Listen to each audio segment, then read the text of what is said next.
I was a probation officer, and my wife was a parole officer, and she retired. And if the same month that she retired, we had made our plans to come.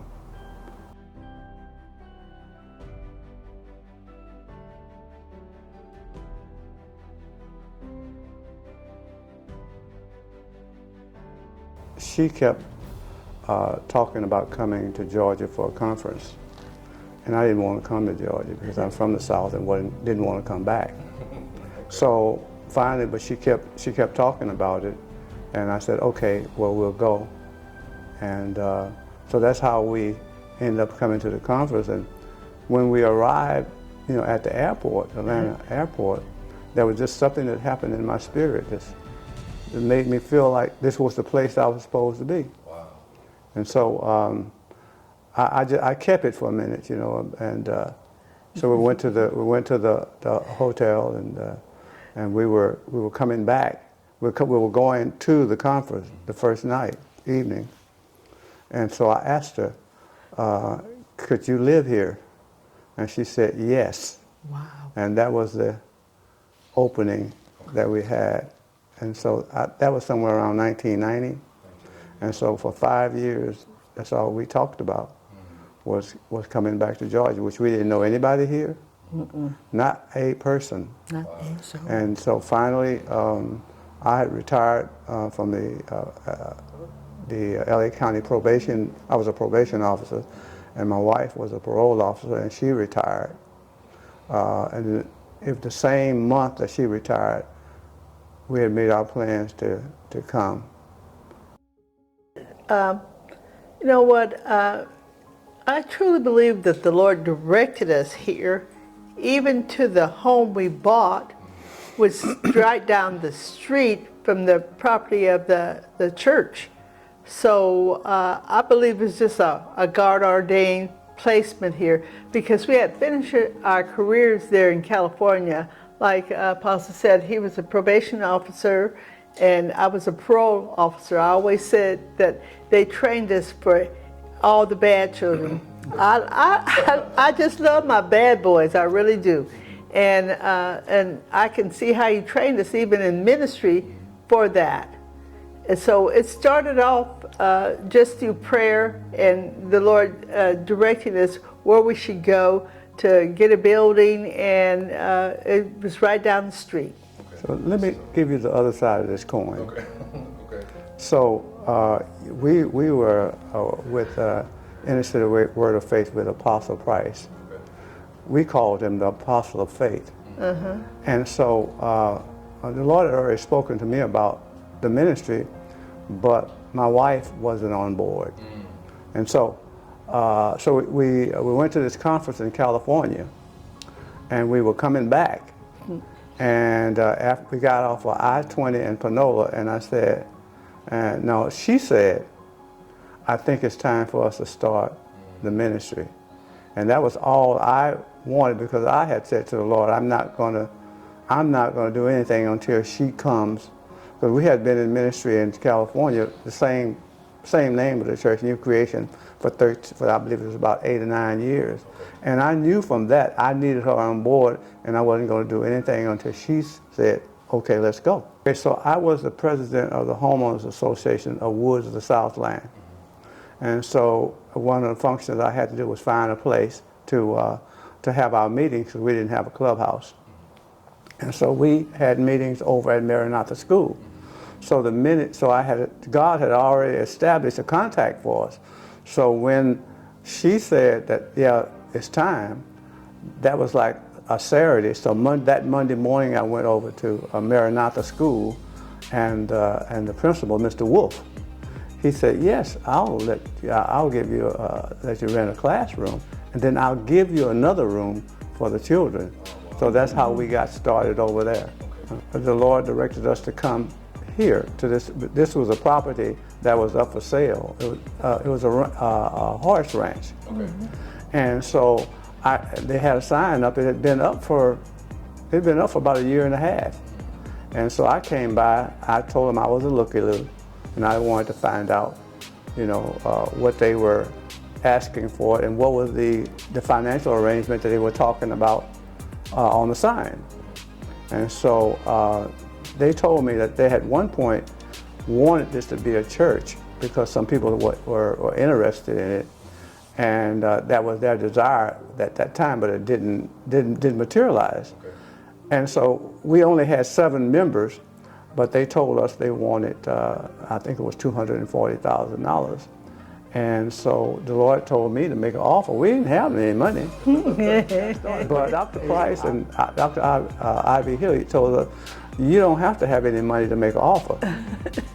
So we made an offer. And so they decided that they would sell it to us, and they would carry the note. Okay. And so we'd pay them. Okay. And so, but we needed $30,000, and so it means we had zero. We had, I think it was about 60 days to get the $30,000. And honey, when you take it from there, what happened with your mother? Oh yeah, my mother, her name was Sarah Jackson, praise the Lord, and my dad, Joe Jackson, hardworking people. She found out that we wanted to raise up a church here in Georgia, and she says, "I'm gonna send you a little something." I said, "Oh, thanks, Mom. What have you?" So the doorbell rang, and here comes the envelope, and I looked at it. I thought it said $1,000. I said, "Oh no, praise the Lord!" And then we looked again. There's too many zeros for the big thousand. So it was $10,000. We needed $30,000 for a down payment, and the church with how many members? 7 members. 7 members. It came up with the rest. We raised the $30,000 that we needed. Yes. Less than that. In 2 months. It was a miracle. I was born in Beaumont, Texas, and was raised up in Houston, Texas. And so after I graduated from high school, I joined the Navy. I was in it 4 years. And I think you can take it from there. Okay. I was born in a town called Texarkana, Texas. I left there when I was 3 months old. My mother and father moved to Santa Barbara, California. I was raised in California until I married and left with my husband. Okay. My background is that I have a degree in early childhood education. And I actually started working with the LA County Sheriff Department, and then I left from there to the California Youth Authority, where I was the senior youth counselor for the state of California. Then I went on and became a parole agent, adult supervision, and that's when I retired. Mm-hmm. So I was transferred from Hawaii to Point Magoo, which is a Navy missile base right outside of Oxnard, California, which is where Emma lived. And so I can remember this. I was on the Liberty bus, and I was coming back, and I said, "Lord, there has to be somebody out here for me," you know. And so we went. We were invited. Some of the guys off the base were invited to this little party, and so we went to the party, and I was in. I think it was in the garage or something like that. But Emma walked in. Now I did not want to go to that party. Because my 2 best girlfriends, Dolores and David, was not going to that party. So my mother and this lady were missionaries in the same church, and my mother told me, "You go and tell that girl happy birthday." I went, "No, ain't nobody going with me. I don't want to go by myself." So I walked in the house and said happy birthday to her, walked out into the garage, and my desire was just to walk back there, turn around, and leave. So I says to her, "Come here." And you know Emma. It had Miss to be Emma, thank you. It had to be the Holy Spirit, because ain't no way in the world she would answer to her, "Come here," but she did. And so when she got ready to go, I said, "Let me walk you out to the street." I walked her out to the street, and I said, "Well, can I have your phone number?" So she says, "My father's name is Joe Jackson. If you want to call me, look it up." and that's how it went. I'm Tracey Whaley. I'm senior pastor for New Creation Christian Fellowship. And I'm Renee Whaley, his wife. So we were foundational members, and my wife actually met the Dautrieves at a koinonia, which is a small group meeting from a church called Abundant Life. We were all members of at the time. So my wife, I have to tell you the whole story. Since Tracey had to work in the evenings, I realized, well, I don't want to stay at home by myself. So I decided to go to koinonia. But not long before that, we were expecting our first son. And I was carrying him at the time and had a dream that I was giving my baby to this man. And since koinonia was in our neighborhood, I got there a little early, and in walked the man that was in my dream that I had given my baby to. Stared at him the whole service, the whole koinonia, and at the end apologized for staring. And he said, oh, well, that's interesting because my wife and I have a daycare that we run out of our home. So I told my husband about it. We went over to the house and met them. They became godparents to our son. That And was our all of our firstborn kids. son, and then Yeah. all of our sons. And they took care of all of our children out of their home. And it wasn't just for the children. They ended up ministering to the parents as well. Yeah. So when they started this church, we knew, of course, that we wanted to be a part of what they were doing, for the Yeah. most part. Yeah, well, so Tracey was about 3 months old, and they gave us a pamphlet and a card that said that they were starting a church. It was New Creation Christian Fellowship. My wife said, you want to go? I was like, no, I'm not going. Because I had just changed from my home church that I grew up in to Abundant Life. Had been there for a year, and I was like, I'm not bouncing around. I'm not one of those people. We did agree to visit the first time, and that turned into us actually joining and becoming part of the ministry. You know, we were both 27 years old. Tracey was 3 months old. And that first service was August 17th of 1997.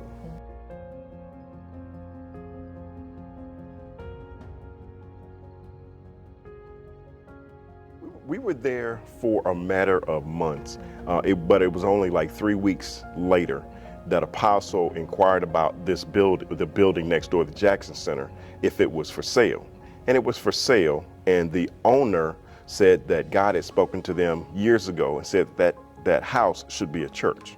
So they agreed to sell the house to us, and they agreed to finance it, but all we needed was $30,000 down. Now, all you need is $30,000. We had 12, 15 people, most of them were kids, and we didn't have money. We were renting a classroom for $100. Two. So yeah, 2 classrooms, because the kids, it was more kids than adults, and they had 1 classroom. But God, provided a way for us to get the $30,000 and to put down, and then they financed the house for us. And we'd come over on Saturdays and have church work days and clean up around the outside, paint on the inside, and things like that, and turn the carport into a sanctuary. But that was one of the things that made our church so special. We're people of faith, fellowship, and favor. And when we would have our church service over at Maranatha, man, Mother Emma had that place so nice. They had the runner going down the center of the classroom. We had chairs on this side. We had chairs on that side. It was set up like it was a church. It was our sanctuary. It wasn't a classroom. Yeah. And across the hall, that's where they had children's church. And after service was over, we'd have our fellowship time. We would eat and talk and have a good time together, and then we break it down, stack up all the chairs and put them in the closet, and then we did the same thing once we got over to what's now the Jackson Center. We would have our fellowship time in the sanctuary over at the Jackson Center, and then have our, but that's part of, I think, how we became so close as a church, and the favor of God was just so thick. So we got to tell the whole story, because we had fellowship after church, and it started as cookies and punch. And then we had a member that brought chicken wings, and everybody started bringing other stuff in addition, and it turned into full-blown meals every Sunday. where we sat there and we ate, because we had the kitchen and we had the area that we could eat in. The kids would eat, the kids would play, because it's just, I mean, it's large. Kids would run around and play, and the kids got close, they grew up together, and it became family. And we even had families that came in. We found out later that they had no food at home. And we had sent them home with food. So God just, he did everything that we were needing at the time. So Apostle, one of his mentor in ministry is Dr. Price, the late Dr. Price. And Apostle always taught on faith. And he always taught us to walk by faith. Now, I can recall all the stories that he talked about, over the years. We can tell you that his Sunday school teacher was Miss Ivy Butler.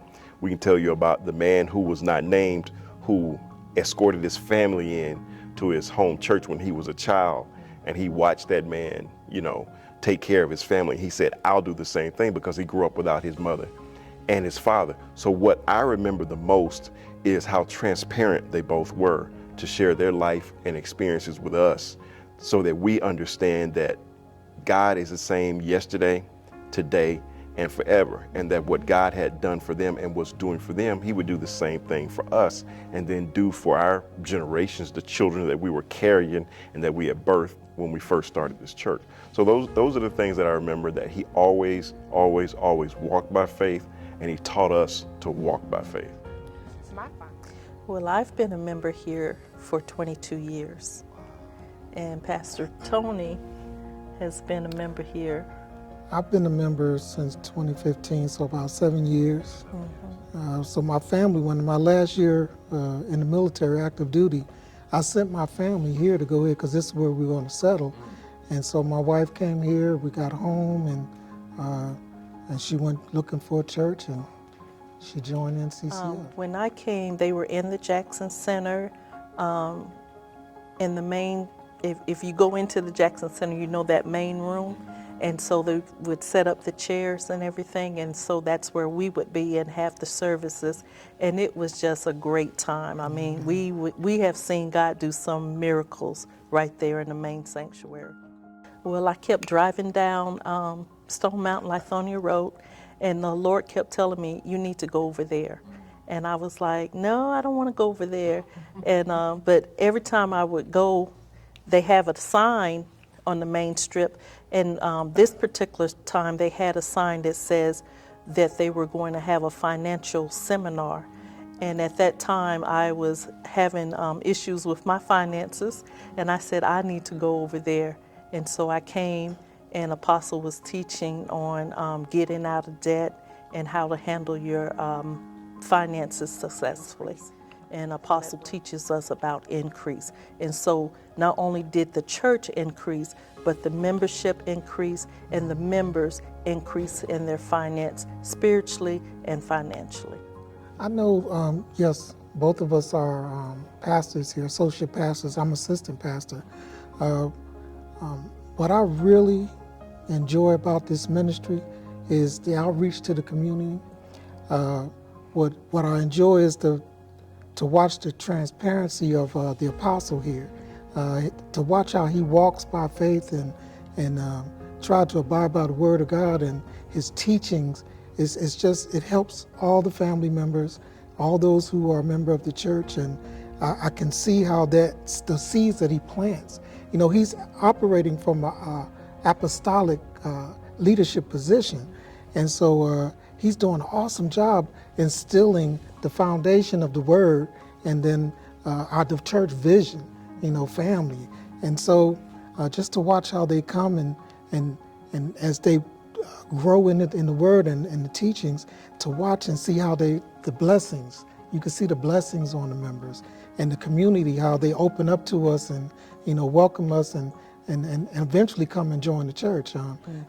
Even the pandemic didn't stop us from getting new members. It's just fun. Jean Cassius, minister here. Well, I have to say it's just God, because when I joined, my plan was to come in, get what I could get, and leave, and come back again next Sunday. Come back, and it tells us that we can plan our ways in our heart, but we don't direct the steps. And so if it was up to me, I would have just been coming every Sunday, get what I could get, and then next Sunday again, come back. But God had other plans. And so, the journey, I can't say it's anything that I've done for that journey to be, as a minister in the church. That wasn't part of my plan at all.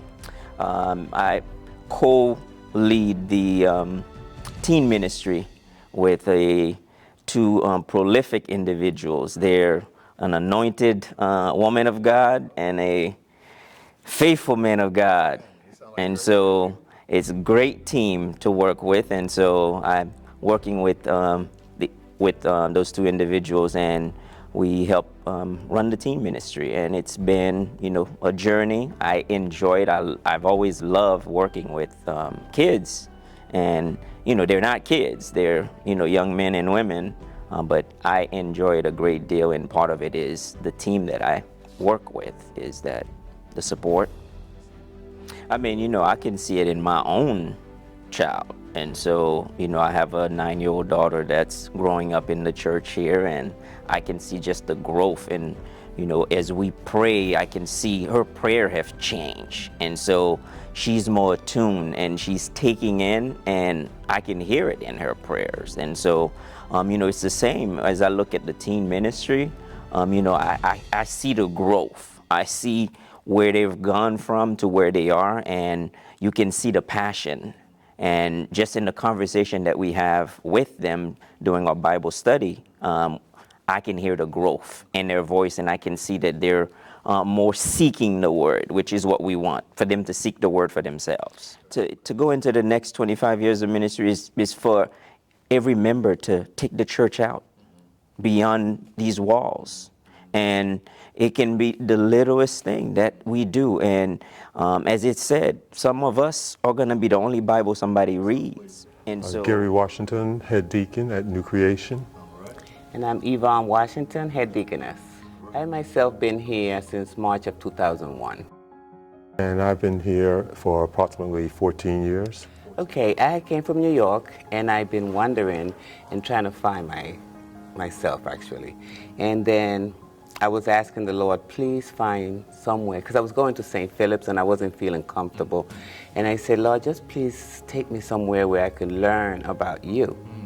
So my car kept looking at this house, because I live in the Southland, so it kept looking as I would come out the Southland. It would show me this house, but I'm thinking, what is this? So one day, my car just kind of did the turn in, and I just said, let's see what's going on here. So I knocked on the door, and there was this young lady that is a member. Her name is Whitney, and she's now had about 3 kids, came back with her children also. And she said, welcome to New Creation Christian Fellowship. And I said, what is this? She said, this is the house of the Lord. And I was like, okay. So I walked in, and I really was kind of shy about churches because I'd been through some stuff in New York. But when I got there, I'm sitting down and I'm listening to the word, and then all of a sudden I heard somebody screaming. And I started looking around the church, and as I got to the front, it was me. I was on the floor, rolling, and like I had an out-of-body experience. I couldn't believe it. So when I got home, I was very tired and everything, and I was trying to figure out what had happened. And I was telling my sister Marsha, like, I just had this happening at the church, and you need to come, and there's something going on at this church. So I came back the next Sunday, and I joined. Yeah, my journey was just a little bit different. When I came to Georgia, I bounced around to several different churches, large churches, medium-sized churches, but I just couldn't find any church that was shaped or for me. I was basically looking for a church with a teaching ministry, something that I could learn and grow with.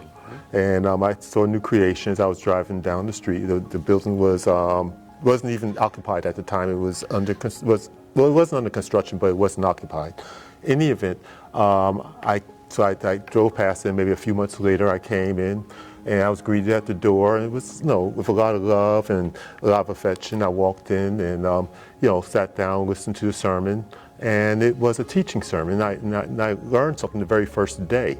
And the people were so full of love and joy and happiness, it made me feel like I was at home.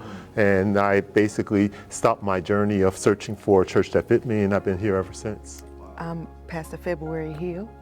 I joined NCCF in December 2005, so 16 years and some months. This year will be my 17th anniversary. Well, before we came back to the States, we were stationed in Germany, and we were a part of a really tight-knit ministry. Everybody was accountable for each other. We were really close with our leadership, so we wanted to find a church home here like that. You know, Atlanta is known for mega churches. So we lived right down the street. The apartments were called Chimney Trace at the time. I don't know what they're called now, but I was just walking one day and I was in my emotions. And I walked down the street and I saw this church and I said, okay, I'm going to check them out on Sunday. And so I came one Sunday and I was having trouble with my bills. And that Sunday when I came, I listened and everything. And no, I really didn't listen. I was so involved with what was going on internally with me that I was just there.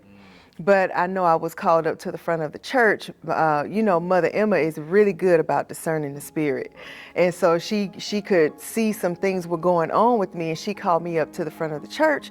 And she had the members come around and just bless me financially. And this one bill that I was struggling with, it was my phone bill. I had enough money to pay that phone bill. And I don't even know what I did with the rest of the money, but it was more than I needed. And so that was my first experience with New Creation. Wow, that's awesome. So what actually formed your decision for you to become a member of the church? Well, the size of the church, the fact that the leadership was touchable, the singing, the transparency. The transparency is what kept me. That's what has kept me here. There's no one particular sermon that has stood out to me. It's just that he's so real, and everybody that's been up in that pulpit, they don't try to act like they're perfect, that they're so holy that they don't mess up. And that's what I really appreciate. I started out as a member on the praise and worship team. I started teaching children's church at some point, and then I was added to the Saturday morning rotation for Bible study for the adults, and then eventually our praise and worship leader left, so I was elevated to praise and worship leader, and then just last year I was ordained pastor, and then also last year I started working with the teen ministry, so that has been such a joy. Well, I'm Associate Pastor Gerald Hatchett, 22 glorious years. Well, initially when I first came, it's kind of crazy. When I first walked through the doors at the Jackson Center, when my son was about 6 months, I walked in and I took a seat, and I mean, true story, Mother Emma jumped over 2 rows and punched me in the stomach. And said, yeah, so you got the fire of God inside of you. Oh my God, you got the fire of God inside of you. And I'm looking at her, I said, man, these people are crazy. I said, oh my goodness. And I ran away and then come back for about 6 months, man. I mean, because she didn't scare me. She just confirmed something that I had been told my whole life. But to have someone, a stranger that you don't know, react to you in that manner, it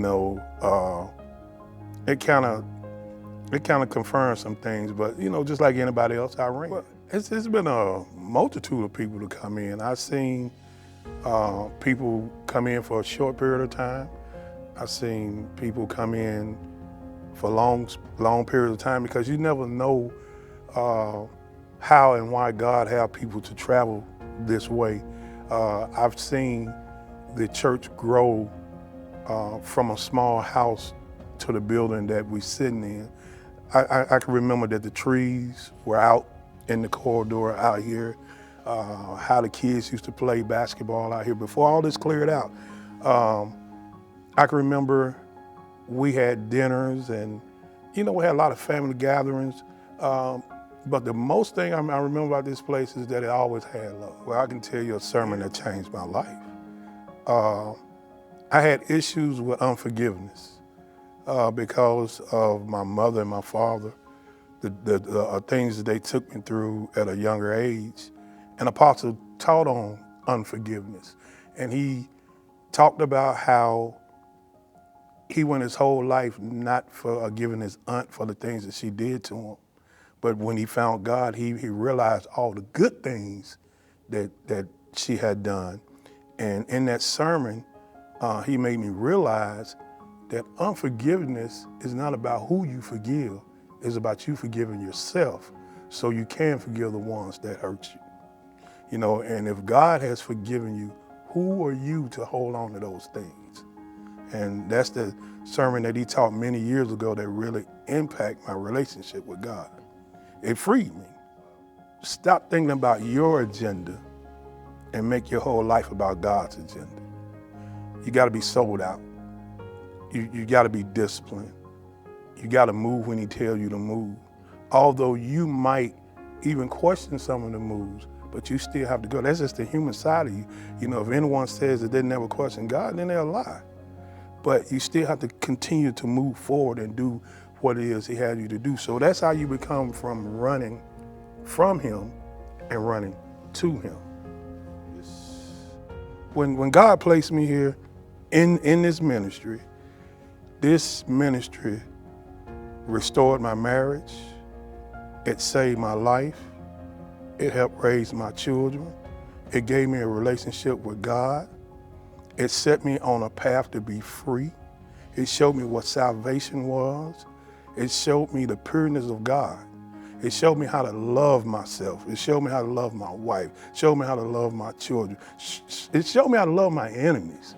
It just showed me about love. So I can't give you one word to tell you what this means to me, And I get emotional when I say this because I can't speak for anyone else. I can only speak for me and know what God has done for me here. And so this ministry means everything to me. Because this is where I found God. This is where I found him. And this is special.